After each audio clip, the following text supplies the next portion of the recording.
Good afternoon, or good morning from wherever you may be, and welcome to this very special session of Iberian Borderlands in Cyberspace. Today we continue our thematic emphasis on Brazil, one of the really important sections of the Oxford Handbook of Borderlands in the Iberian World, with a very special tribute or homenaging to John Monteiro. One of John Monteiro's posthumous chapters is in the book, and today we are going to recall his friendship, his mentorship, and his very important influence on the historiography and the anthropology of Brazil, and I would say for all of the Americas. And in fact, we will learn something about John Monteiro's also very innovative work on Portuguese imperialism and the persistence of indigenous peoples in India. So as some of our guests are entering the seminar, we welcome all who are here. We are going to be operating in English and in Portuguese, and we welcome your questions in either English, Spanish, or Portuguese. The seminar today will run for an hour and a half. We expect to occupy the first hour in a series of prepared questions among our guest panelists, and then we will open the session for your questions that we are very eager to receive. My name is Cynthia Radding. I am the president of the Americas Research Network and the chair of the board, I should say. And I want to thank very much Greta de Leon, our executive director, and Catherine Tracy Good, our director of tools for researchers, who are handling all the technical aspects of this seminar in the background. Before we get started, I just want to give you a few words on logistics. After the conversation, we will open the floor for questions from the audience. To participate in the question and answer session, please send your question as a message through the chat function, which you'll usually find at the bottom of the screen. We will put you in a virtual queue, and when it is your turn, we will unmute you individually so that you can ask your question directly. And again, we welcome questions in Portuguese, English, or Spanish. And we will do our best to translate these as is needed. Please be advised that this presentation is being recorded, and it will be uploaded to AutoNet's various platforms. By participating in the question and answer, you are giving your consent to being recorded. If you prefer not to be recorded, but you want to ask a question, I will be happy to read it from the chat for you. The recorded interview will be placed on the AutoNet channel on YouTube in approximately a month. Today, we welcome 3 scholars and friends who are authors in the Oxford Handbook of Borderlands of the Iberian World, and whose work in many ways carries forward the pioneering pathways that John Monteiro opened for Brazilianists and for scholars and students working on the intersections of indigenous peoples, colonialism, and borderlands in many parts of the Americas and beyond. The slide that we are seeing now shows us John Monteiro and the title of the chapter that he contributed to our book. Hal Langfur comes to us today from the State University of New York at Buffalo. He is the author of the highly acclaimed book, Forbidden Lands, Colonial Identity, Frontier Violence, and the Persistence of Brazil's Eastern Indians, published in 2006. And he edited Native Brazil, Beyond the Convert and the Cannibal, which appeared in 2014.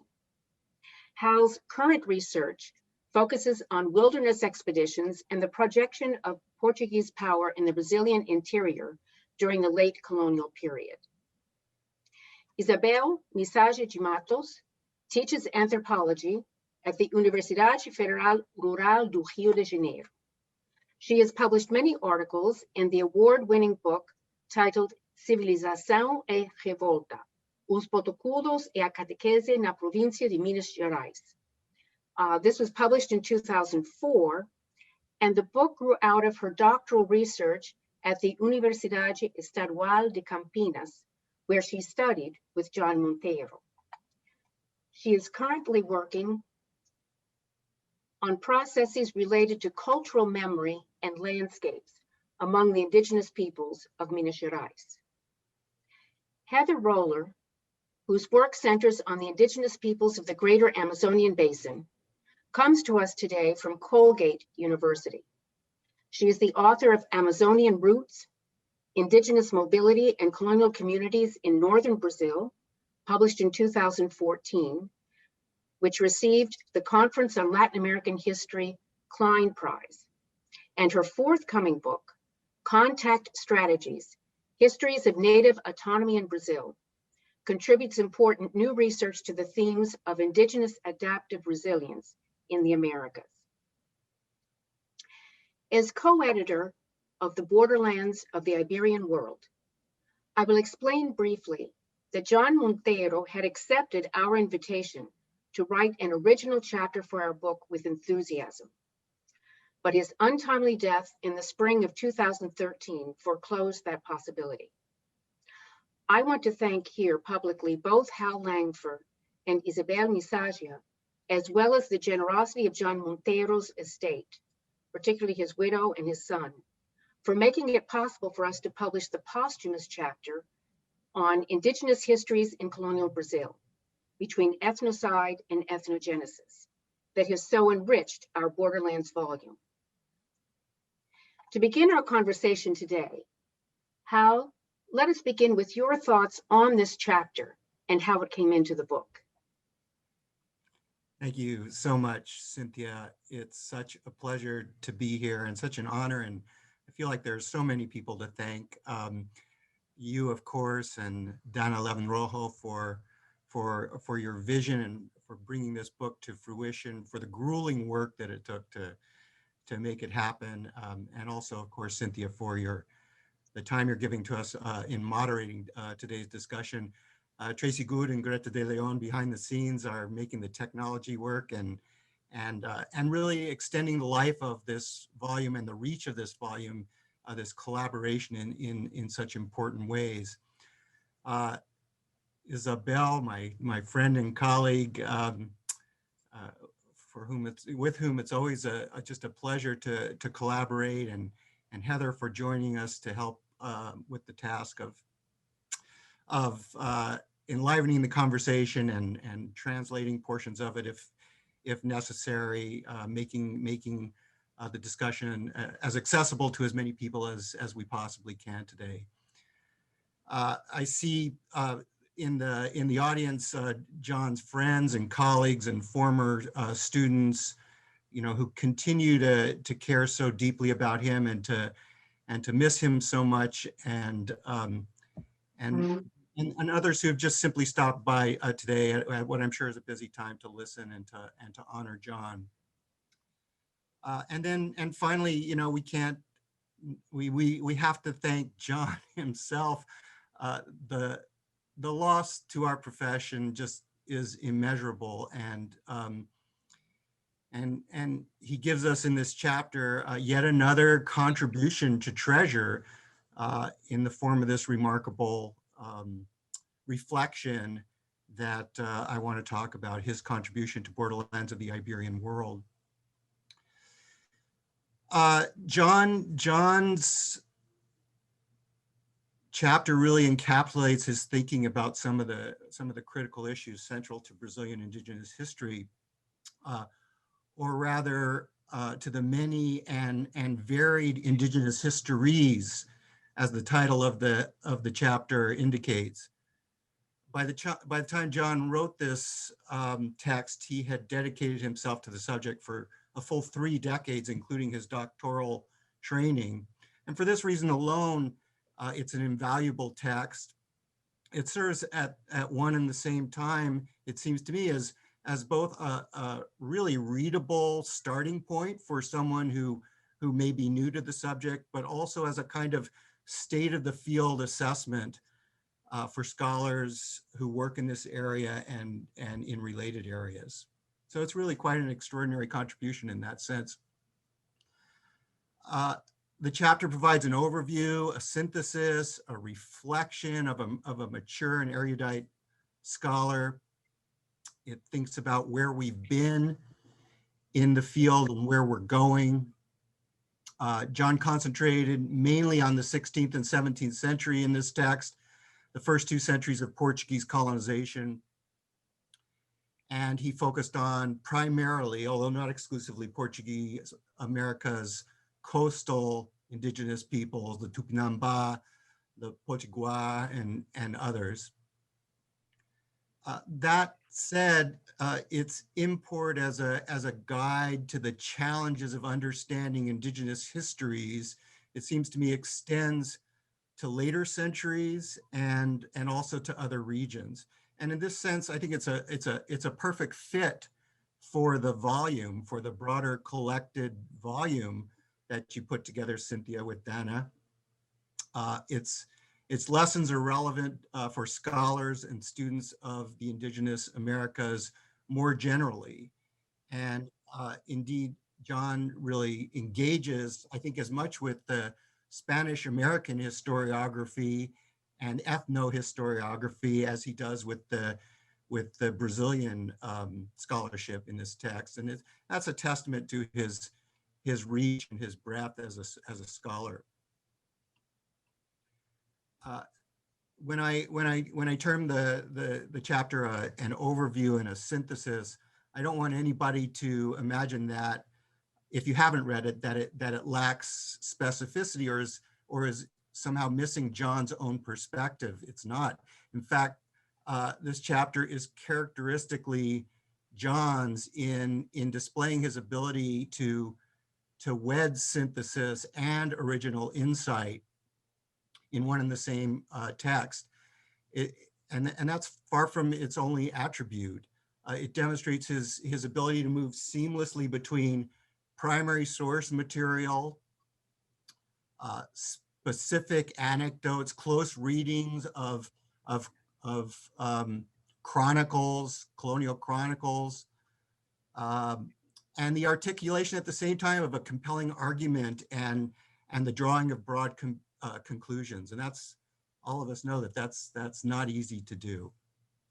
It's a model, moreover, of doing the thing that historians just strive to do at their best. That is, navigating between what we know and what we think we know, and being honest about what remains beyond our grasp, and acknowledging when the primary sources and the theories just don't support definitive generalizations. And John always uses that as a spur, as a kind of provocation for us to do more work, to work harder.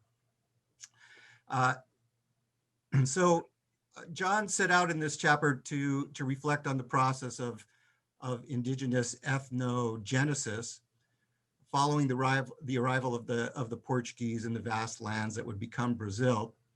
He was interested in what he called, and here he borrowed a phrase from Stuart Schwartz and Frank Solomon, the production of new peoples and new kinds of peoples.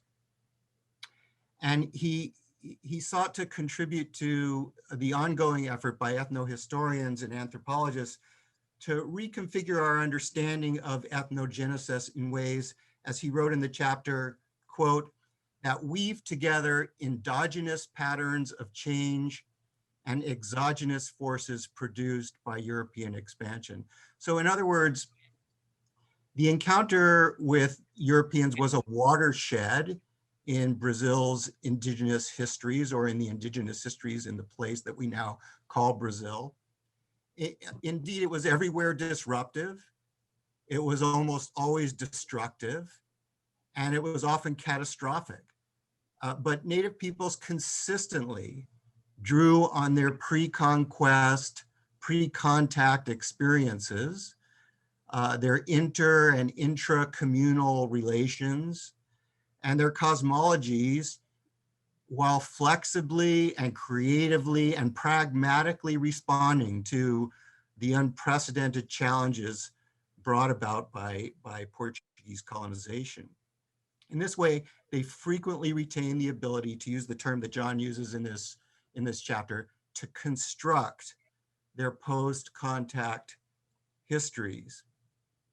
So the first section of the chapter, and I won't go on for too much longer, the first section of the chapter, John is subtitled Ethnocide, and this should be this is characteristic of John's work.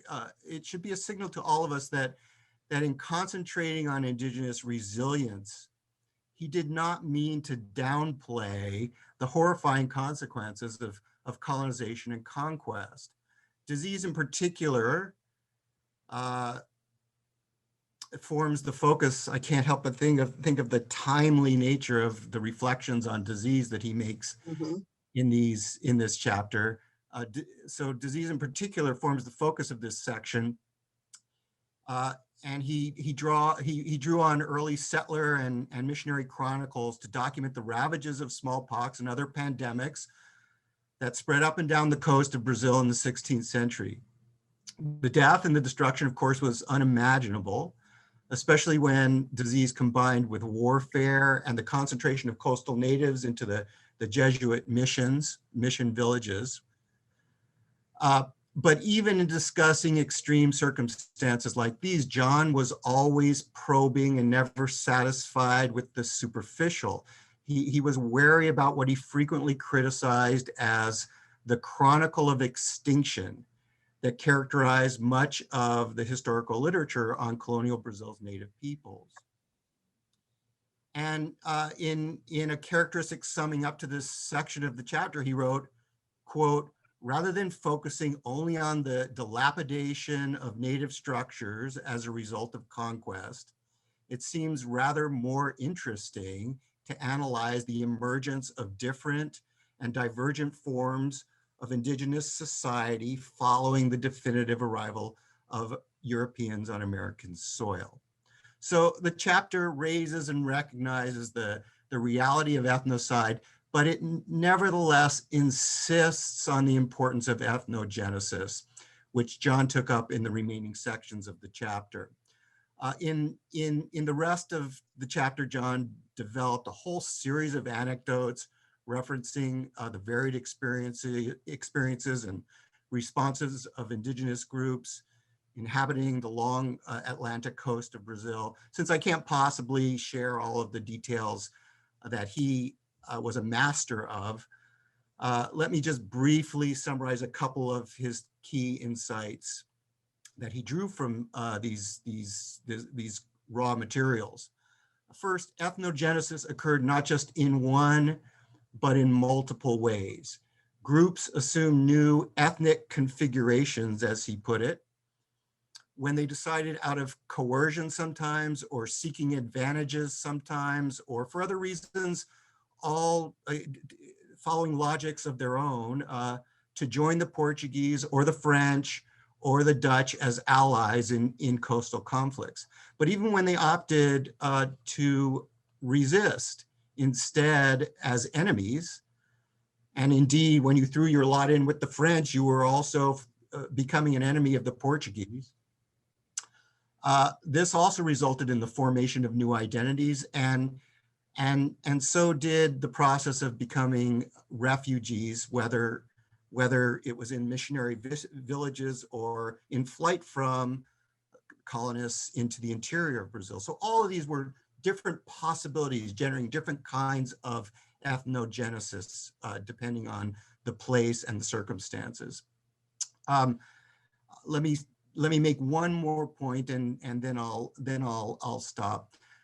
And this is a second issue that's so clear in the final portion of the chapter, that a sizable and diverse portion of the coastal population became what John and his doctoral students, some of which who are with us today, came to refer to and study as colonial Indians, a term that has also been used in the Spanish American context, of course. And that is Indigenous populations living within or just at the margins of colonial society. Previously, historians of Brazil and in Brazil had largely ignored these peoples. They were considered no longer pure Indians, no longer Indians at all. or for other reasons had been deemed unworthy of study. John and his students rejected this condescending perspective, and this chapter really shows why. For example, just because these groups were within or in constant contact with the colonial sphere did not mean that they lived in complete accord with the Portuguese. Political and spiritual leaders he shows of various indigenous communities within colonial society also worked against the colonists, often in creative and opportunistic ways. They did so not merely to hold on to traditional forms and practices. To the extent that traditions did guide Native conduct, these traditions themselves often were transformed and hybridized, as in the blending of Indigenous and Roman Catholic rituals, in ways that responded to new social and political and material circumstances. In this way, colonial Indians preserved a space for what we would now call their indigeneity within colonial society. I'll stop there. Izabel has so much, I'm sure, that we will benefit from as she contributes to today's discussion, and then we can circle around toward the end and maybe say some more about the chapter itself. Thank you. Thank you, Hal, very much. That's just a wonderful introduction to the chapter itself and also to the various threads of John's career. Bem-vindos a todos. It's wonderful to see all of you here. And before we move on, I want to just recognize a few more of the authors of the Borderlands in the Iberian World who are joining us today. And I do want to explain that our co-editor, Donna Levin-Rojo, regrets very much that she cannot join us at this time because she is teaching. But I want to recognize and greet Susan Deeds, Barbara Sommer, Cecilia Sheridan, Fabricio Prado, and Mary Karash. Thank you very much for joining us today. Now we just lost Izabel's video, but there. So with this really wonderful introduction to the chapter that John contributed to the book, and by the way, let me just say that the instructions that we had given to the authors, although this chapter was published afterward, but the chapter fits what we wanted for each of these chapters, which is, yes, a synthesis, a summary of the major debates for each of the themes that each of us authors treated, and then our own research. And this chapter, even though produced and edited at the time it was, really beautifully fits that, that mission. So Izabel, turning to John's life and the range of his important scholarly work, please tell us about John as a person, a mentor, and a colleague, with the highlights that you would like to give us of his personal and intellectual biography. And we'll pause at points so that Heather can translate from Portuguese to English. Boa tarde a todos e a todas, pessoal que está assistindo, além das organizadoras do livro e dos colegas. Eu gostaria de agradecer também as pessoas que cederam as fotos, né, que a gente vai ver aqui ao longo dessa entrevista, né? Essa foto, a Regina Celestino apresentou em uma homenagem ao John, né, que foi através da Maria Helena, uma viagem à Patagônia em 2013, né? Ele estava bem feliz. O John gostava muito de viajar, né? Isso é uma característica bem marcante, né, dessa trajetória dele, infelizmente tão curta, né? O John faria 65 anos esse ano, se não tivesse sido a vida ceifada tão brevemente, né? Eu não sei se a Reda, quando for para traduzir... Yes, I can, if you pause like that, that's perfect. So Izabel just wanted to thank the organizers and colleagues who contributed to the Borderlands Handbook, and with a special thank you to those who contributed the photos that you're going to see in the slideshow. This first one being from Regina Celestino, who had this photo of John on a trip that I think you said he took with Maria Elena to Patagonia.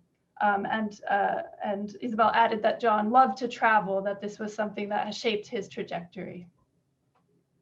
Eu gostaria de acrescentar algumas palavras ao capítulo que foi publicado nesse livro maravilhoso, né? Nesse handbook sobre as fronteiras no mundo ibero-americano. É um livro que durou muitos anos, né? O John estaria presente. Em 2013 foi o primeiro seminário. E, infelizmente, ele não pôde estar presente. E quando eu estava indo para o México encontrar, né, os colegas, me veio bem à mente essa possibilidade dessa participação póstuma do John no livro, né? Então, é com muita felicidade que a gente vê hoje esse capítulo publicado. E eu gostaria de lembrar que ele faz parte da tese de livre docência do John. É o capítulo 3 da tese que se chama Tupis e Tapuias, né?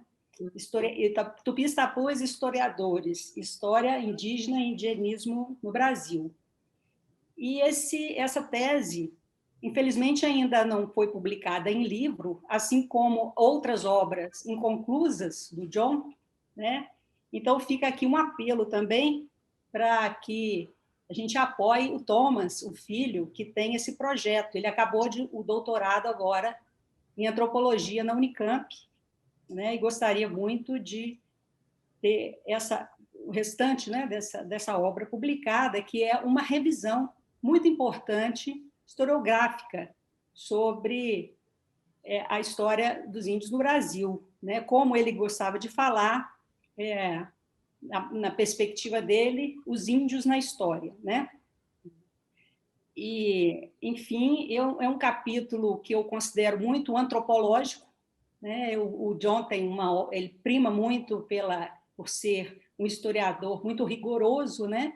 Com as fontes e tudo, e nesse capítulo ele faz mesmo um apanhado sobre os índios coloniais, né? Que é justamente que estão nessa fronteira entre os que morreram, né? O etnocídio, e os que se reconfiguraram, né? Enquanto novas identidades. Então, esse índio na fronteira, esse que nunca é visto, é que ele resgata, né? São os índios coloniais. E eu acho um capítulo muito primoroso, e ele tenta, né, mostrar um mosaico no Brasil. Ele vai encaixando ali, como ele mesmo fala, uma imagem de um caleidoscópio, né? É essa a pretensão dele. Então, realmente... Hacemos uma pausa. Desculpa. I will try. So Izabel just is going to add some further reflections on John's chapter in the Borderlands Handbook. Obviously, it's very unfortunate that John couldn't see the book itself come to fruition and participate in all of the symposiums, but his contribution in the form of this chapter is really very much valued. It's based on chapter 3 of his postdoctoral thesis with the title of Tupis and Tapuyas. This postdoctoral thesis was unfortunately not yet published, though, if I understood correctly, perhaps John's son will be able to see it eventually published and facilitate that. The chapter is really focused on the figure of the colonial Indian, and this concept of the colonial Indian is really key to understanding this frontier between ethnocide and ethnogenesis. Yeah, I think I'll stop there. Hopefully that was the essence of what Izabel covered. Obrigada. Então, vou passar, então, para algumas palavras sobre a trajetória do John, né? Que é sempre importante para a gente lembrar nessas memórias, porque o John foi um pioneiro mesmo, e nos legou muitos caminhos e métodos, né? Para abordar essa história, essas histórias, né? Inseridas dentro da história do Brasil. O John, ele era extremamente curioso e ele gostava muito de ouvir, né, as perspectivas diferentes dos pesquisadores. Ele, além de muito culto, né, e generoso e elegante, que gostava também das formalidades, até da língua portuguesa, que ele dominava como poucos, né? Enfim, ele também gostava e sabia sistematizar dados, informações com a ajuda de tecnologia. Isso foi muito importante na produção dele, porque o Guia de Fontes para a História Indígena, que foi uma obra coletiva, né, que envolveu 100 pesquisadores, ele que sistematizou. Eu vou falar um pouco disso mais para frente, né? Então, o John, ele também não gostava de falar sobre si. Então, o que a gente consegue saber dele, né, a gente foi descobrindo aos poucos, né? Essa coisa de gostar de viajar, por exemplo, e de fazer piadas, né? Ele era muito bem-humorado. E ele, a gente sabe que se engajou na juventude em movimentos universitários aí, que eram em prol mesmo dos direitos indígenas e de outros povos subalternizados pela história. Isso é muito importante na obra do John, porque ele não via apenas, não queria perceber só as vozes dos indígenas na história, mas as vozes de todos os outros personagens subalternizados também, que eram silenciados, né? E ele também soube divulgar e incentivar pesquisas, né? E, para isso, ele criou até um grupo de trabalho na Associação de História, na Associação Nacional de História, que é muito produtivo até hoje. E aqui, por exemplo, nessa audiência, eu tenho certeza que tem grande parte são participantes desse grupo, né? Além disso, ele era muito dedicado à família e ao filho. A gente se lembra muito bem, né?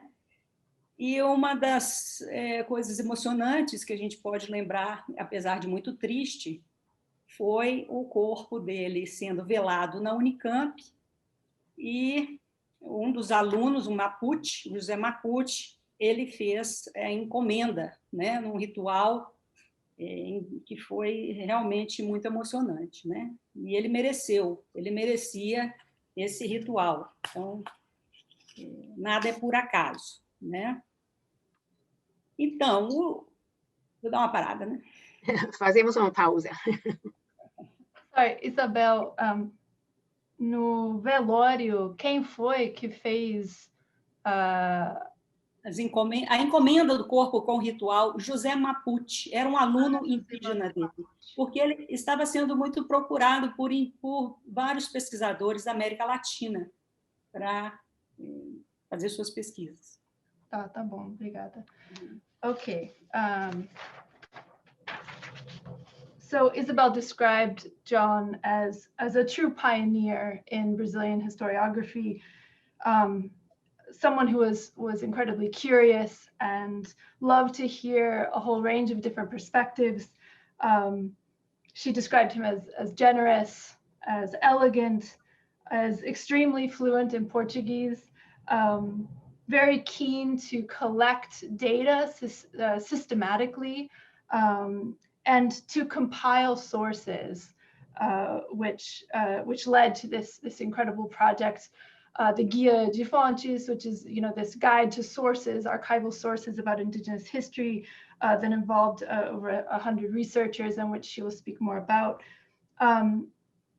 She says that John didn't love talking about himself, but that we are going through the process of discovering bit by bit new things about him, such as his love for travel, And then she began speaking about his search to excavate indigenous voices, as well as the voices of many different kinds of subaltern peoples, and his eagerness to disseminate research through, for example, his support of the National History Association's working groups, which are still very active.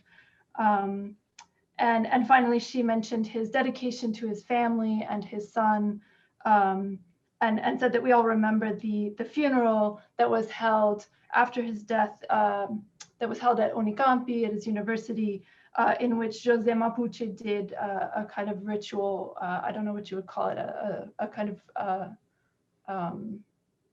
somebody help me, Cynthia, how would you describe that kind of funeral ritual?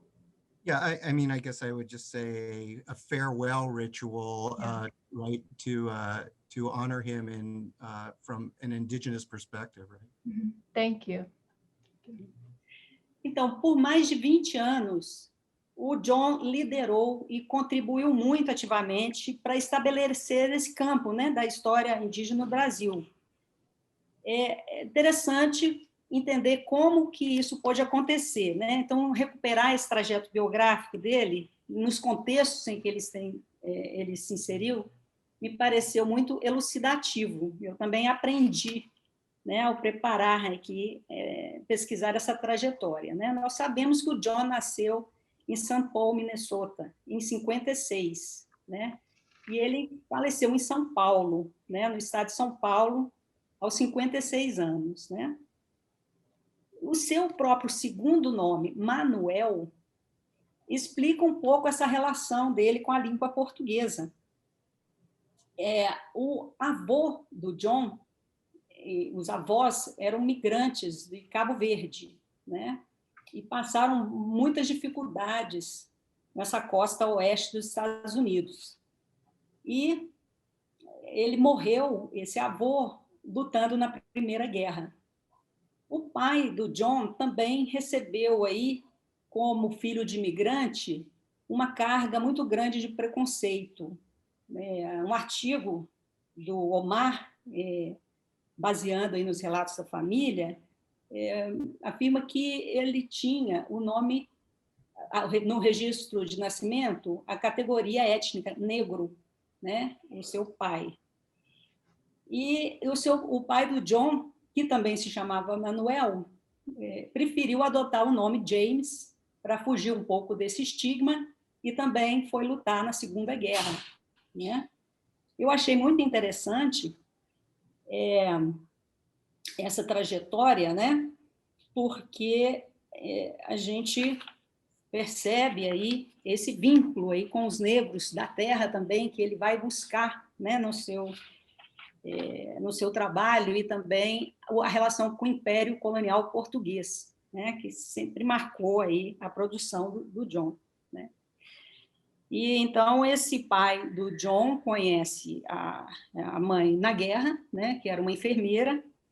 Isso é uma família então que se tornou luterana, né? Então o John teve uma educação muito rígida, muito repressora mesmo, né?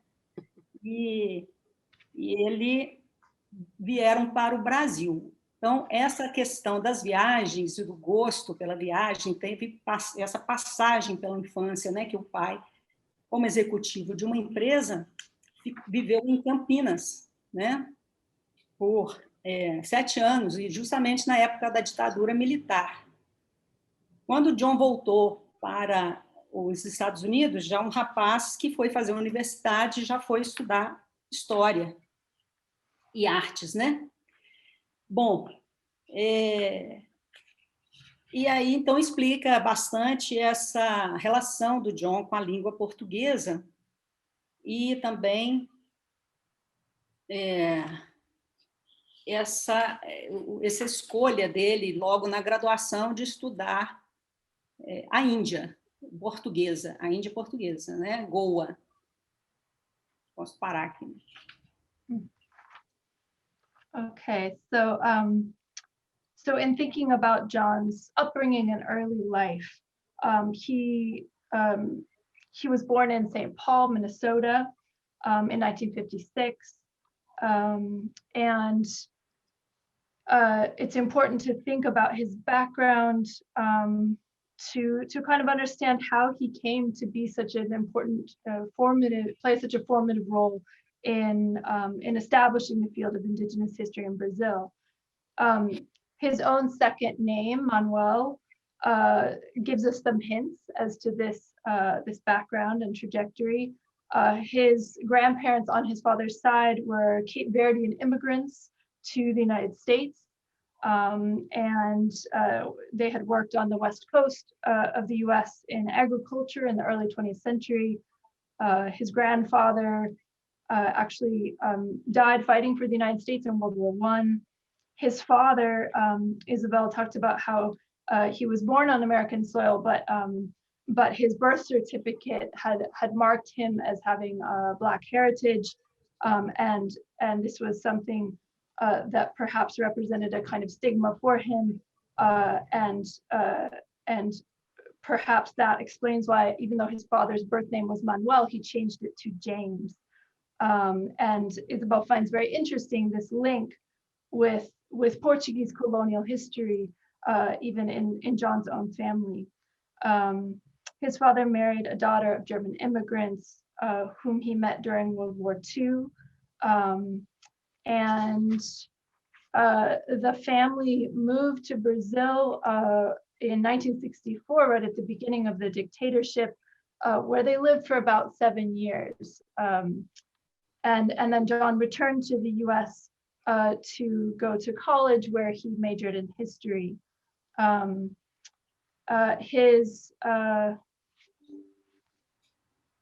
Let's see, Izabel, você começou com a discussão da Goa, né? Sim, parei aí. Bom, okay. Então, para pesquisar Goa, o John estudou, conheceu bastante os arquivos portugueses, o arquivo de Portugal, né? E ele, então, era conhecedor dessas fontes, né? Tanto portuguesas como em Goa, como também ele passou a conhecer os arquivos de Roma, né? Mais tarde.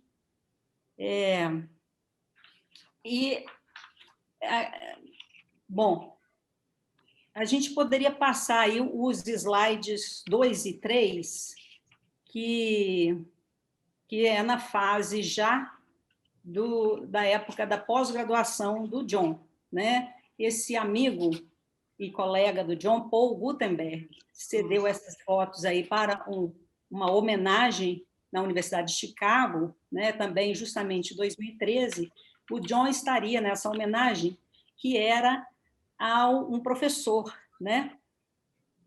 Frederick Katz, né? E acabou que ele próprio foi homenageado, né? E o outro professor também, que fez história na Universidade de Chicago, justamente pelos estudos mexicanistas, né? John Cosworth,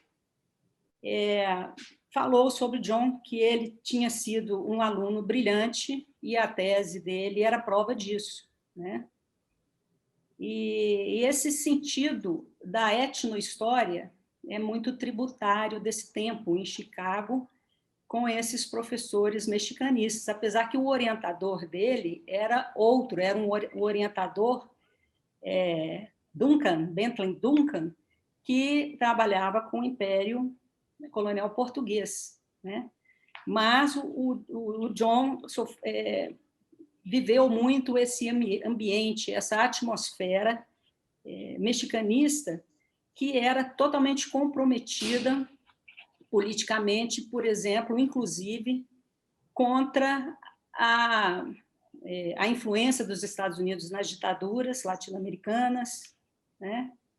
Enfim, era esse engajamento, né, que gerava aí esse clima de solidariedade, e ele já, então, começou a vir ao Brasil para fazer pesquisa também, né?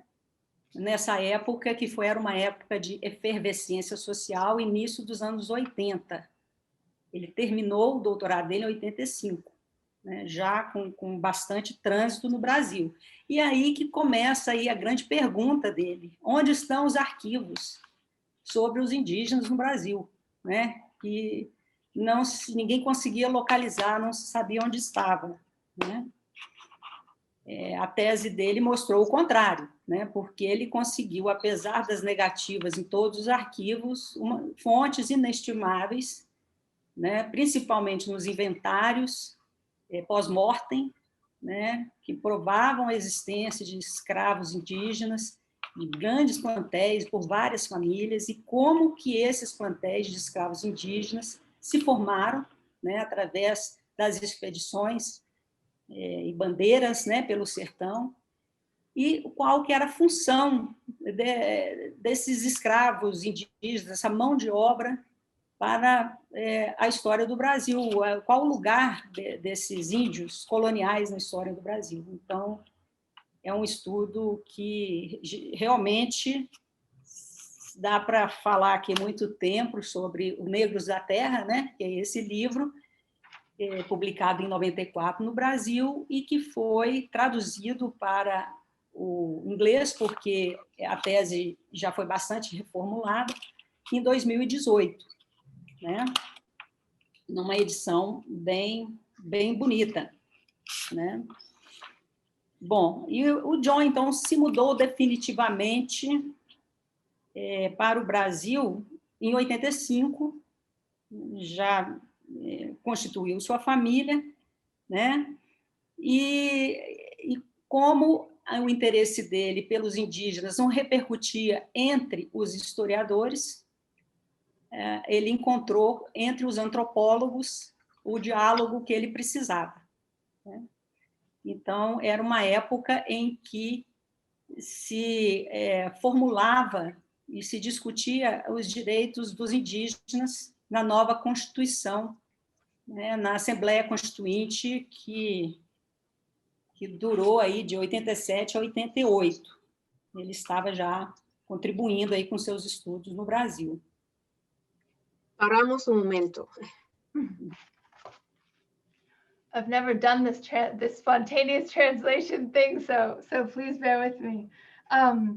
So Izabel talked about briefly about John's early exposure to historical research, archival research in Goa, and he was in the country several times. He was in India several times. And even followed his interest in the history of Goa to Portuguese archives and archives in Rome. Let's see, he did his doctorate at the University of Chicago, and his close colleague and friend, Paul Gutenberg, has written about his experiences with John in Chicago in the early 1980s. His formal mentor there was Bentley Duncan, who was a historian of the Portuguese Maritime Empire. But John actually came to work very closely with two Mexicanists, namely John Coatsworth and Friedrich Katz.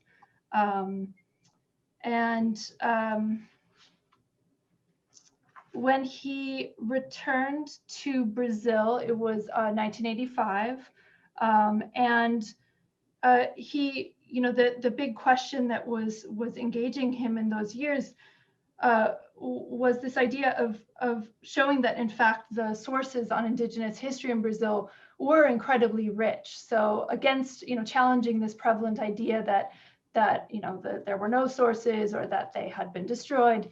His thesis really proved that there were extremely rich source materials, especially in the form of post-mortem inventories and very detailed documents on expeditions to the interior and on Indigenous slavery. And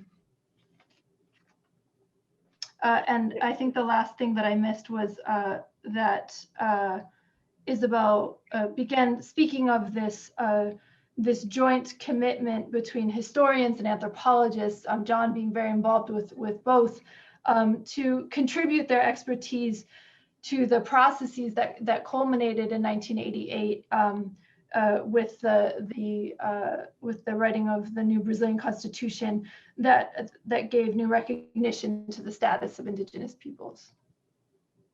E eu queria agradecer a Karina Mello, que também foi uma aluna do John, por essas fotos, por ter cedido essas fotos. Ela estava em Chicago quando o John faleceu.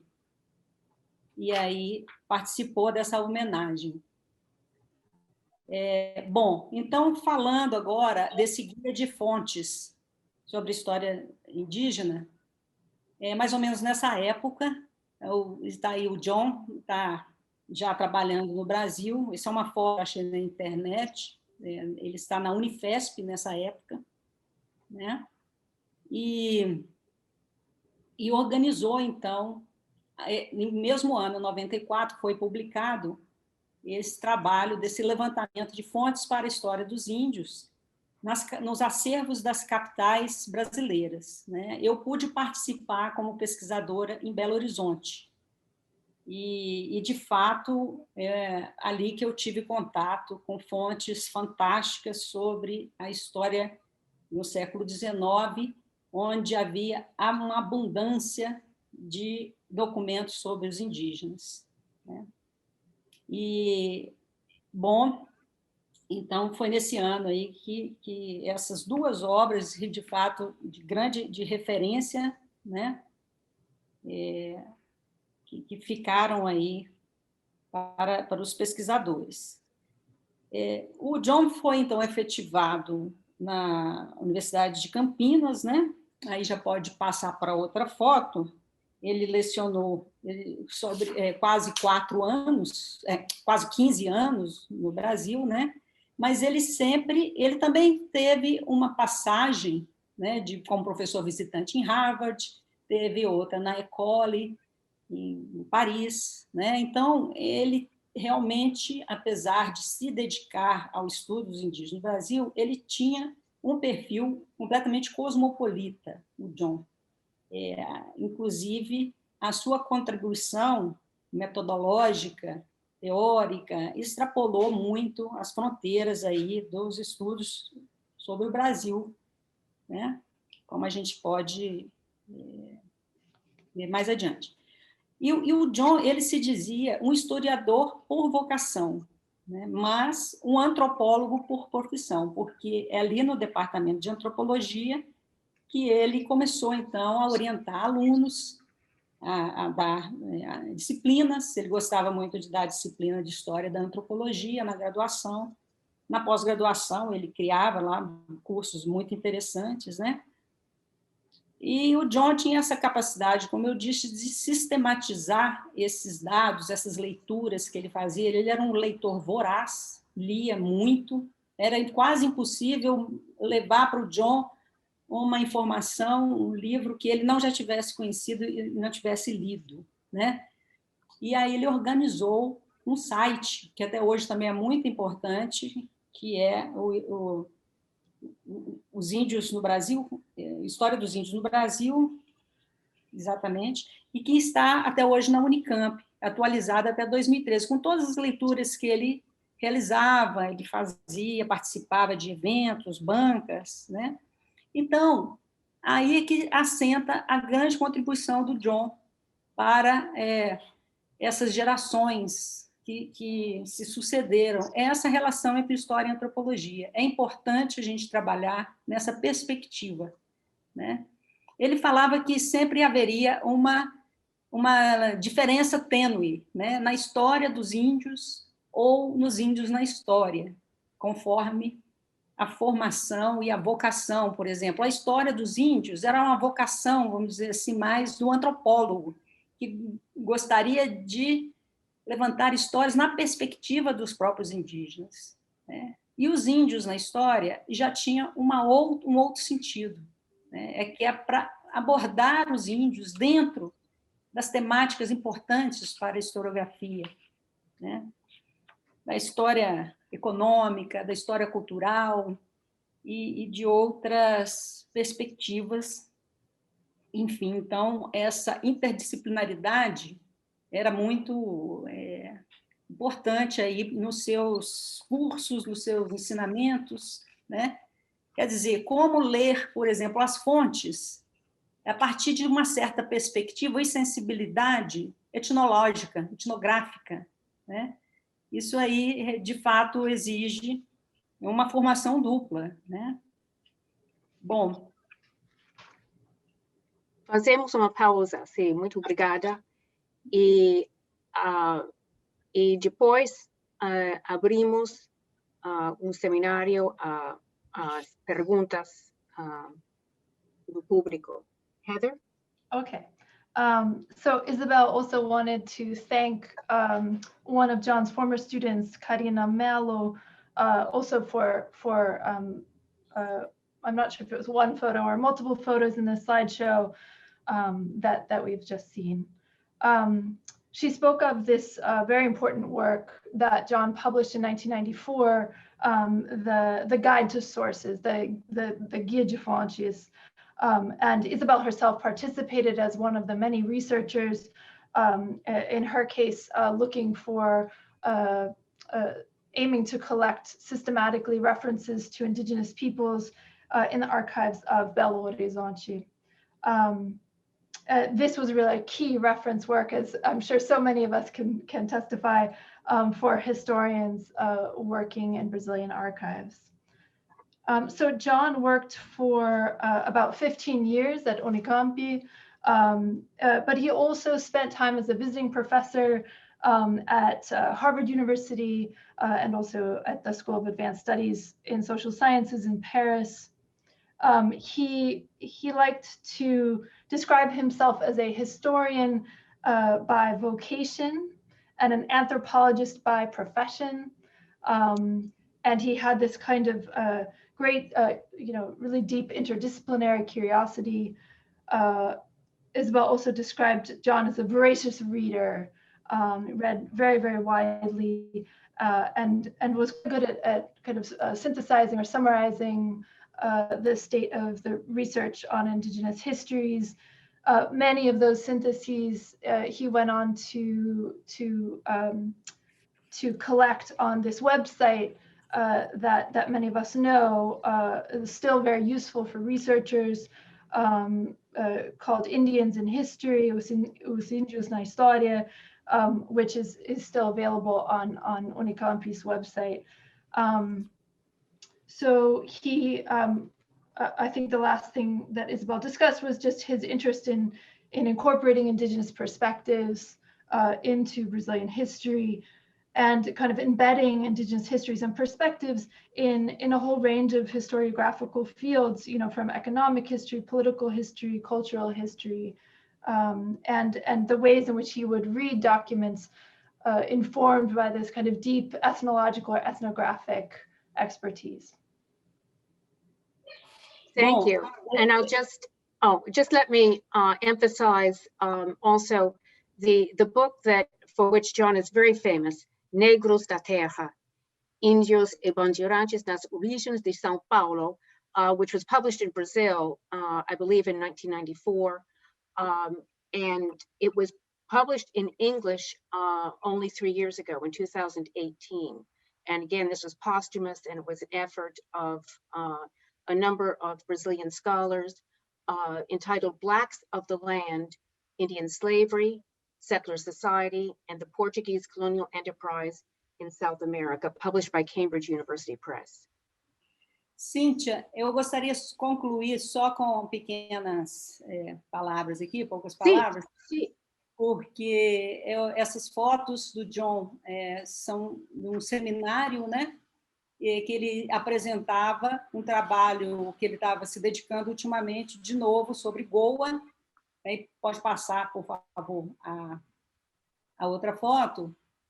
E a próxima é a professora Melvina, da Unifesp, que cedeu essas fotos, né? Então, a apresentação dele era chamada Outros, né? Que ele fazia esse estudo, né, da reação desses gentios de Goa, né, da América Portuguesa, à colonização e principalmente ao trabalho dos jesuítas, né, com a metodologia muito próxima que ele usou Negros da Terra.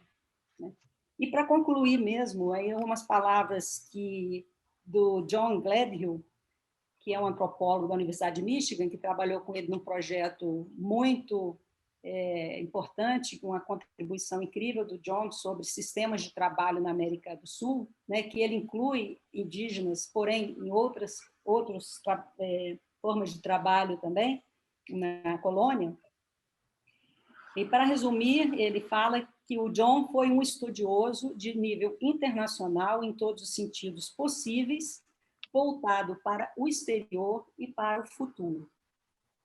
E eu acho que é isso. O John aponta para esse futuro e ele sempre dizia: falta muito o que fazer, há muito que se explorar ainda, reescrever sobre a história do Brasil a partir dessas perspectivas possíveis, englobando aí essas vozes, né, silenciadas.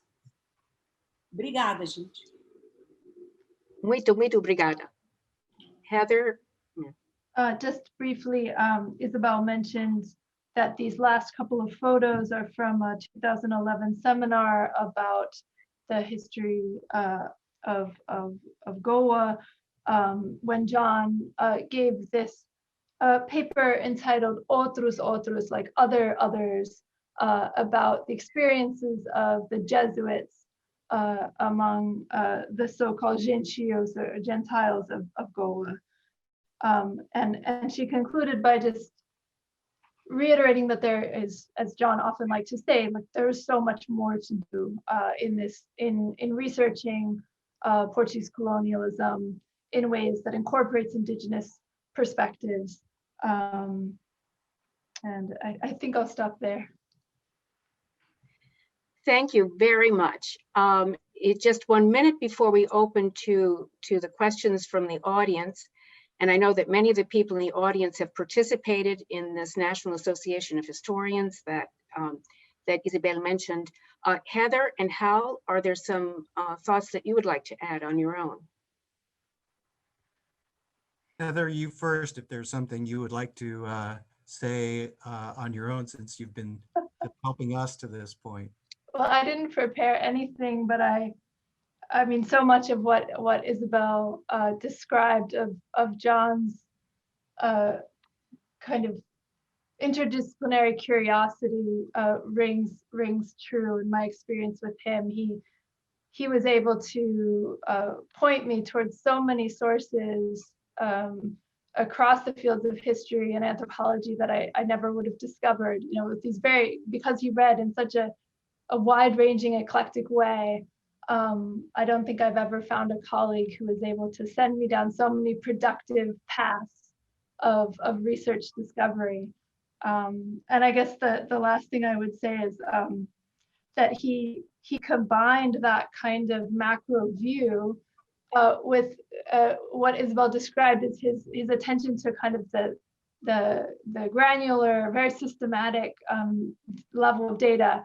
And I'll just share with you that he was one of the reviewers for my first book manuscript, and he went through every single footnote, alerting me to you know, slight mistakes in orthography, you know, little errors in terms or ambiguities that he found in my footnotes. And I don't know of any other colleague who would have done such a kind of time-consuming and meticulous task of great importance to me, perhaps to nobody else who reads footnotes, but for me it was something I'll never forget, that kind of generosity and attention to detail. Yeah, and I think I just want to circle back one more time. I mean, Heather and Izabel have so carefully delineated what made John so special as an individual, as a colleague, as a mentor.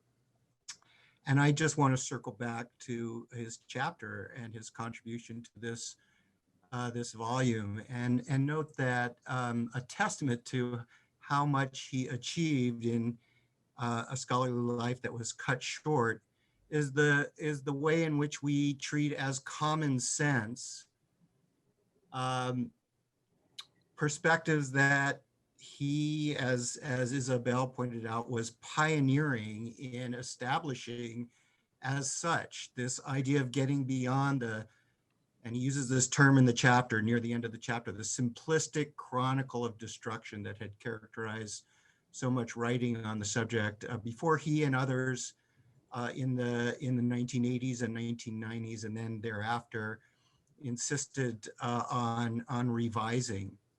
And let me just come back to some of his final lines in this chapter. He said that simplistic chronicle of destruction is no longer acceptable to explain the historical trajectory of the indigenous populations within Brazilian territory.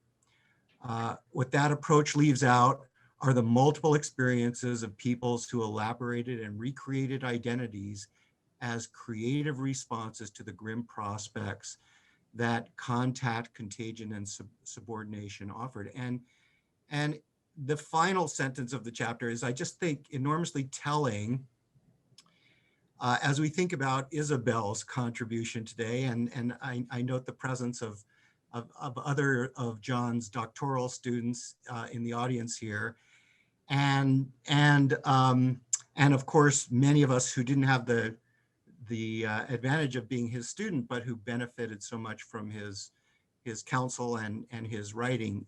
He said, "There is yet much to be done, but fortunately, several anthropologists and a few historians have begun to take steps in the right direction." And it's just no exaggeration to say that John had an outsized role in opening up the paths that Izabel, I see Leonia, others in the audience, and those of us who are here today trying to honor John, continue to tread along. So we're very, very grateful. Muito obrigada. So please, any of you here who want to share your remembrances, or students who want to ask a question or express their appreciation for what they have read of John's work, we really welcome your comments and your questions. As I say, in Spanish, Portuguese, or English. I see we have several comments in the chat in Guarani, which I think is marvelous, and kind of a tribute to the work that John really helped to inspire.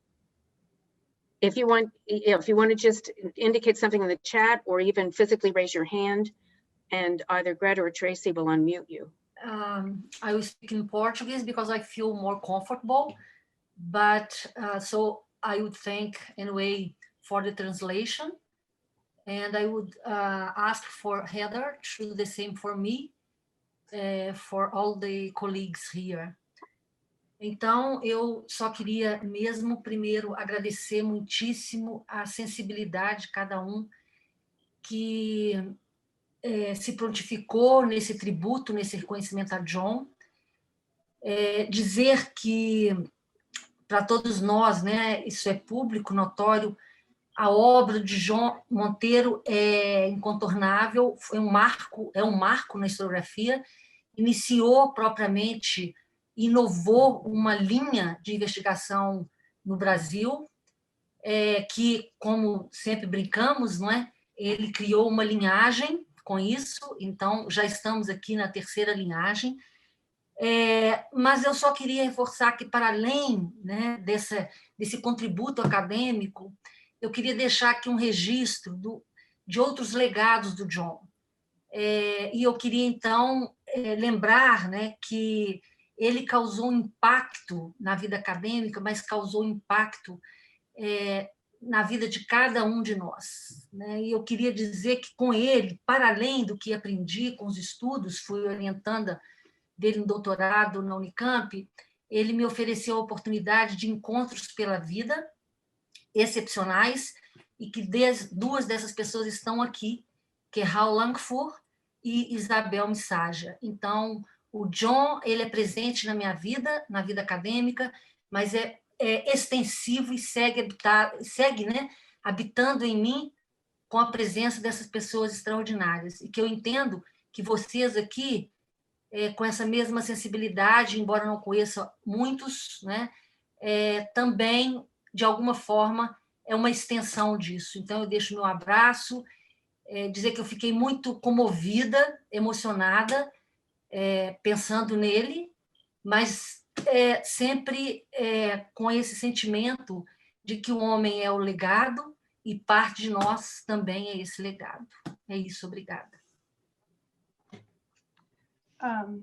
Thank you. Maria said that she's very grateful to all the participants, and she sees John's work as having a kind of profound place in the historiography of Brazil, in kind of helping lay out the aims of the entire field.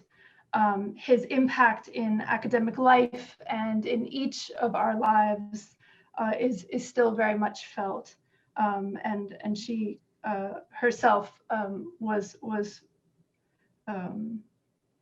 did her doctoral training with John, if I understood that correctly.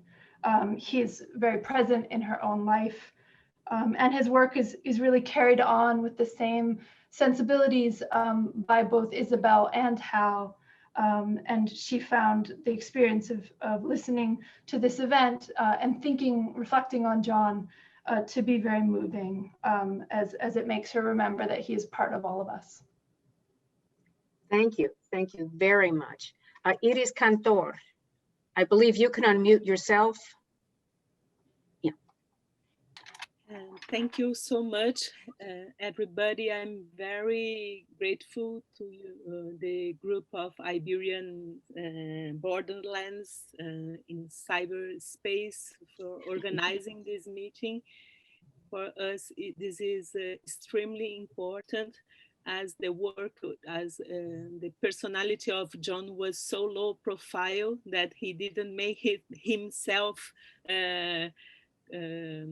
so well known in the other academic centers. So in Brazil, I will say a few words about his impact in my life, in my career, in my formation. I met John in SEBRAP, and there he organized seminars like the Seminar of Social Thinking of Brazil in Latin America. Was the first time that I read authors from Caribbean and from Afro-American literature. So in that time I was doing my master degree. And since then, he was like a tutor and a very constant interlocutor. And I would like to highlight also his work in the field of the AMPU, the Association of the Teachers of University in Brazil. It's our national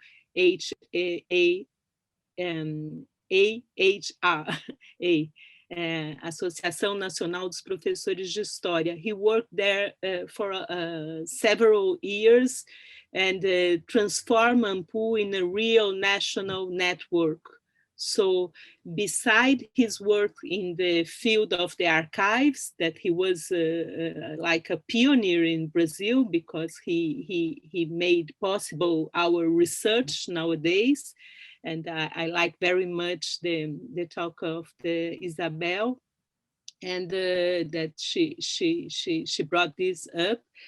And I want to thank also, I'm glad to see Mary Karash and Hao and Heather and Fabricio, because and my very close friend Omar here. We have this experience in SEBRAP together, and until his last days, he was very friendly, and you know, I don't know how he made possible to have this contact with so many people. And he read my doctoral thesis, and he said that I have made a good contribution to the indigenous studies. I study historiography in the 18th century, and so one of my chapters was dedicated to the subject of the Indians in 18th century. And so just these words to complement, and thank you very much for this meeting. And I'm here today with a lot of emotion. Thank you. Thank you, Iris, very much. Muito obrigada. Omar Ribeiro. I'm going to speak in Portuguese because it's more comfortable speaking about someone like John in Portuguese. John era um grande amigo, foi meu professor, como no caso da Iris, foi uma pessoa absolutamente extraordinária no nosso momento formativo, no momento da nossa formação, particularmente no SEBRAP. O John veio para o departamento de antropologia da Unicamp, ao qual eu me integrei posteriormente.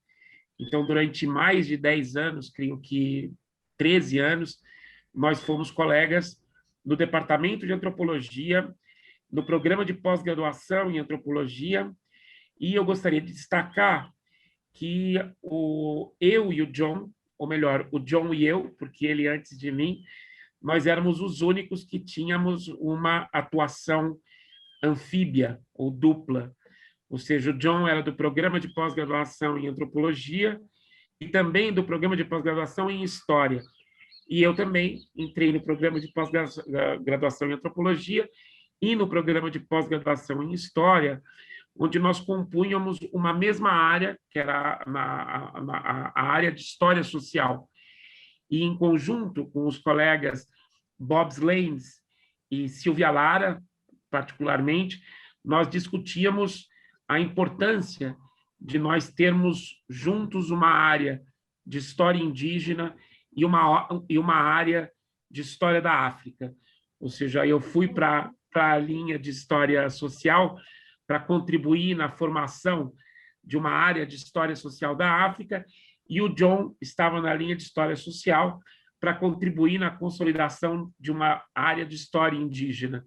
Então, nós trabalhávamos em conjunto, né? Ou seja, tentávamos investigar os diálogos insuspeitos que existiriam entre uma história indígena nas Américas ou uma história dos índios no Brasil e uma história da África. E em que medida esses dois universos de debate, de pesquisa, de debate sobre arquivo, de tensão entre o que seria uma história a partir de arquivos e uma história a partir de fontes orais, ou seja, como é que tudo isso constituía um diálogo absolutamente extraordinário, né? E é com inspiração no John que nós atualmente damos início agora aqui. É nessa inspiração que nós damos início a uma disciplina na pós-graduação que vai reunir os professores de história indígena e os professores de história da África, tá? Que nós fazemos essa disciplina em conjunto, que é a professora Camila, que é da área da linha de história indígena, e eu, a professora Lucilene, e o professor Aldair, que trabalham com diferentes momentos da história africana. Então, eu diria que o John, além do mais, tinha conseguia colocar em debate esses dois corpos de discussão, que era a história da África e a história indígena. E, evidentemente, isso está diretamente relacionado, eu acho que a Izabel destacou, fico muito feliz de ver a Izabel aqui, acho que a Izabel destacou a leitura que o John tinha dos arquivos coloniais portugueses, o que fazia com que o John circulasse de forma bastante confortável entre a história de Goa, a história dos prazos ambesianos em Moçambique, a história de Angola e, evidentemente, a história de Cabo Verde. E aí eu vou só fazer um breve comentário que eu, durante muito tempo, eu brincava, eu tinha uma relação muito brincalhona com o John. E, durante muito tempo, eu dizia que o John era açoriano, era descendente de açoriano. E um dia o John me parou na Unicamp, depois de muitos anos, né? Ele falou, olha, Mário, não sei de onde é que você tirou essa coisa do açoriano, porque eu sou descendente de cabo-verdiano, né? E aí eu falei, bom, mas então, John, você é negro? E ele falou, sou negro, né? E eu fui ver as fotografias da família dele, e o John tinha essa origem num território colonial português. Eu tenho a impressão que esse dado é um dado muito importante para a gente entender a sensibilidade do John no que diz respeito aos contextos coloniais. Sejam esses contextos coloniais relativos ao que seria o antigo sistema colonial, seja aquele que nós podemos chamar de tardos coloniais, esses contextos tardos coloniais africanos. E talvez o John, como ninguém, soubesse conectar esses dois universos temporais, né, que geralmente caminham nos debates muito separadamente. Enfim, com isso eu quero dizer que eu tinha conversas excepcionais com o John sobre a história de Moçambique. Muito obrigada.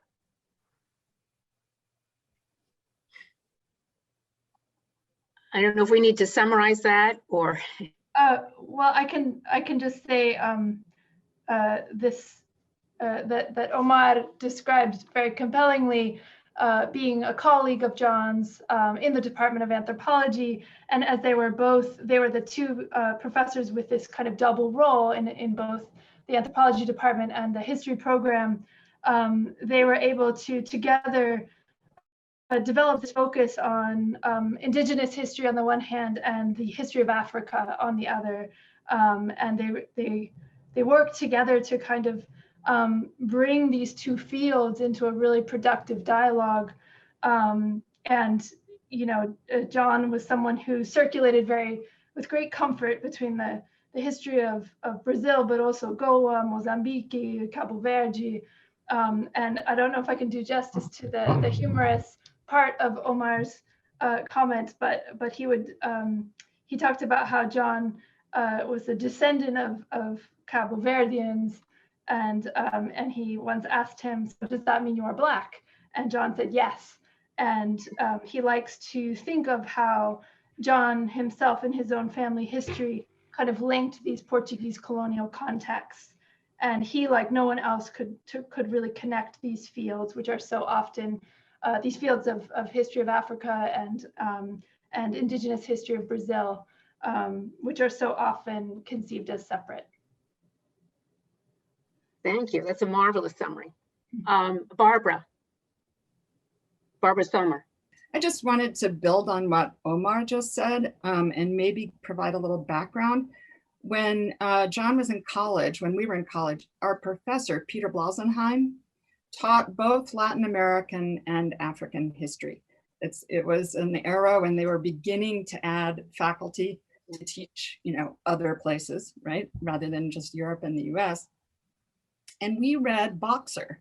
And in a funny way, the Seaborn Empire, right? I think even at that early time, John saw himself as kind of a future Boxer. You know, we called ourselves citizens of the world, right? As all idealistic young people tend to do.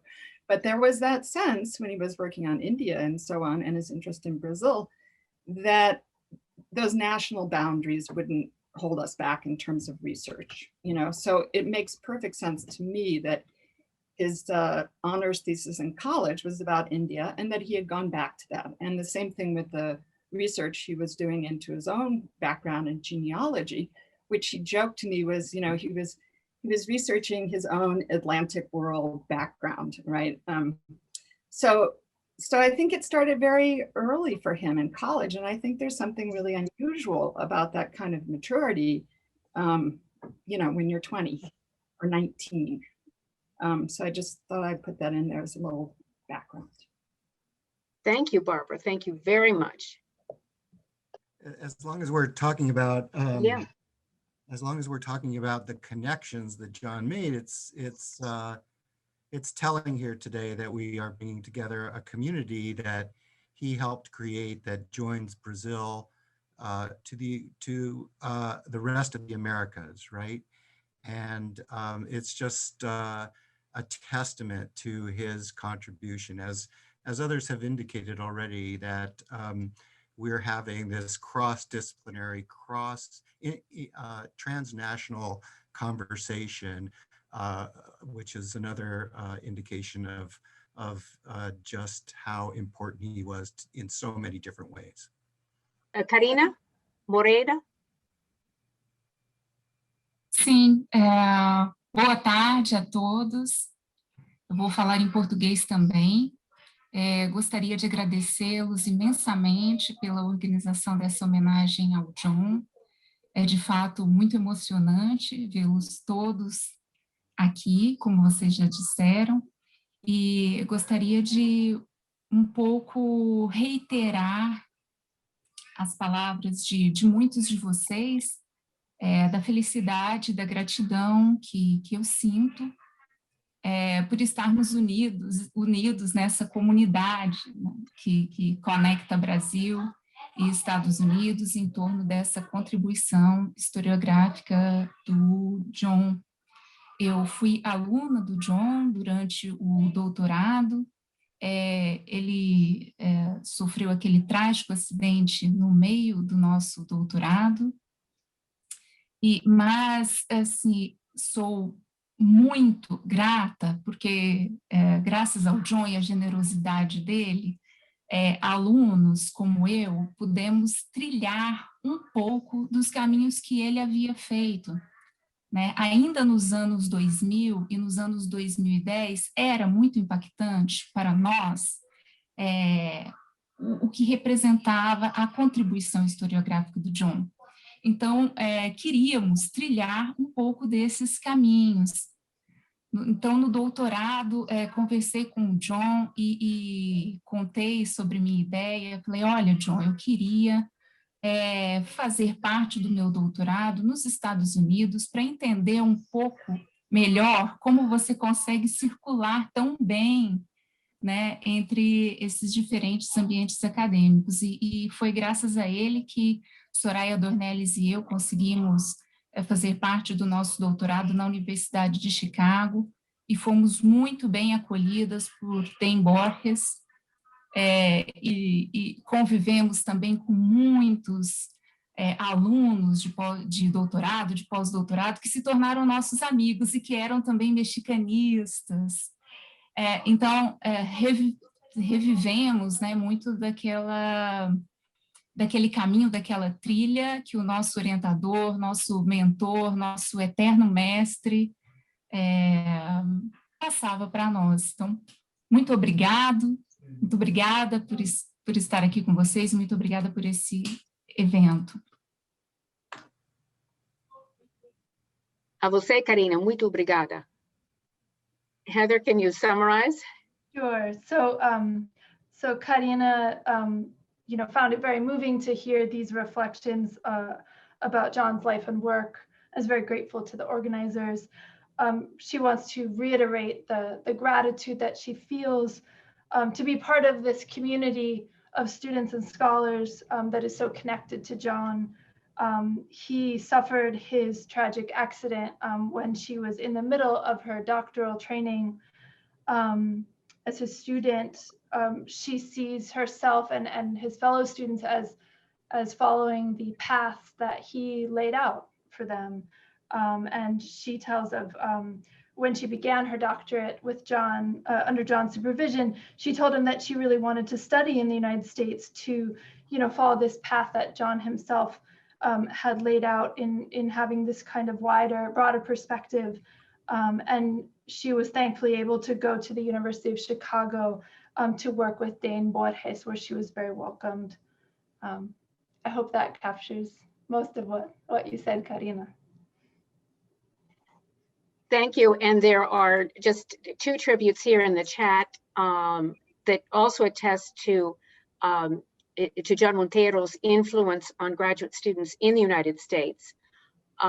Brandon Bain, and Brandon, I don't know if you want to speak, but Brandon pointed out that, again, John's incredible generosity And when he taught at Harvard for 2 years, Brandon was in his seminars, and that it was John's inspiration that in some ways led Brandon to change his major area of research from Puritanism in New England to religious studies in Latin America. And Sean Austin mentions here that John Monteiro's work, Os Negros da Terra, helped him think through his own work on the Guarani in Paraguay. So we are slightly over time. These personal remembrances of Karina, of Barbara, also knowing John from the time that he was an undergraduate in the United States, and Maria Leonia, Omar. I think this is a really wonderful note on which to close our seminar. And again, I thank all of you, and we thank Greta de Leon and Tracy Good, who have made this possible. And it is really a privilege to have been able to help to organize the book, The Borderlands of the Iberian World, and also to participate in this seminar as part of the work of the Americas Research Network. We thank you all very much for joining us and for what was, I know, a very meaningful exchange for all of us. And I particularly thank Heather Roller, Hal Langfur, and Izabel Missiagia de Matos for preparing such thoughtful remembrances of John, and Heather for your wonderful job in helping us move across languages as well as across disciplines. So thank you all very much. We want to recognize Vanessa Lea, who wrote in the chat that she had helped to hire John at Unicamp, and this is a very memorable occasion for her as well. So, obrigada e saudades.